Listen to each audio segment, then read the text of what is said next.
Ngayong araw na magsisimula ang WTA 125 Philippine Women's Open. Bago yan, naglabas ang organizers ng guidelines tungkol sa mga dapat at hindi dapat gawin habang nanonood sa mga laro. Kabilang sa mga aaban sa torneo, si Pinay tennis player Alex Iyala.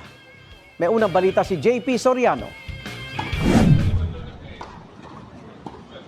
Maghaharap-harap ang pinakamagagaling na tennis player sa buong mundo sa WTA 125 Philippine Women's Open na gaganapin sa Rizal Memorial Sports Complex Tennis Court. Inaabangan ang pag-smash ni Pinay tennis ace at world number 49 Alex Iyala.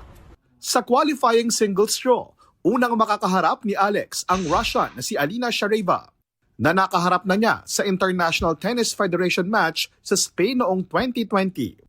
I have met her. She's a very nice person, I think, and a great player. So I'm just gonna go, and I've done everything to prepare to the best of my ability. So I'm gonna go and do my best.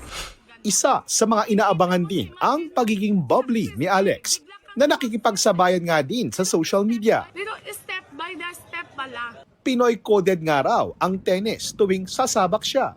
Anong masasabi ko? Pinay naman talaga ako. So I think it's only normal. Like, a lot of people ask me, saan nanggagaling yun? But I mean, I'm Pinay. Bago ang Philippine Women's Open, sumabak noong nakaraang linggo si Iyala sa Australian Open. Doon ay pinuna ng ilang tennis fans ang pag-cheer ng mga Pinoy sa tennis stadium sa Melbourne na umabot sa puntong hindi na raw makafocus ang kalabang si Alicia Parks ng USA.